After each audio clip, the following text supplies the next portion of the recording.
ഇത് കഞ്ചാവാണെന്നും ഇത് മയക്കുമരുന്ന് ഇനത്തിൽപ്പെട്ട് സർക്കാർ നിരോധിച്ചിരിക്കുവാണെന്നും അറിയാമോ?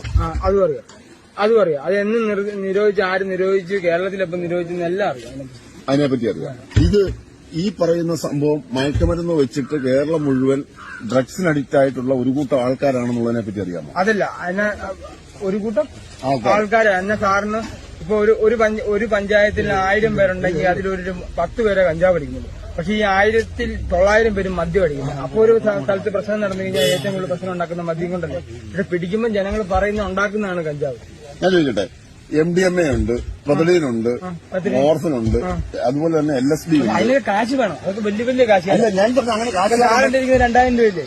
ഈ 2000 രൂപയുടെ ഡബിൾ വേണം MDMA മേടിക്കാൻ. ഞാൻ പറഞ്ഞ 2000 രൂപ നീ ഇത് വിറ്റിട്ട് കിട്ടിയ കാശാണ്. പക്ഷെ ഈ 2000 ഡബിൾ വേണം MDMA മേടിക്കാൻ. അപ്പൊ ആരും പോവും. ഞാൻ പോകത്തില്ല ഒരിക്കലും. എനിക്കത് എത്ര പങ്കുണ്ടെങ്കിലും ഞാൻ MDMA കാശ്. അപ്പൊ നീ ഇപ്പോഴും വിചാരിക്കുന്നതും വിശ്വസിക്കുന്നതും ഈ മയക്കുമരുന്ന് വിൽക്കുന്നത് തെറ്റല്ലാന്നാണ്? മയക്കുമരുന്ന് എല്ലാം തെറ്റാണ്.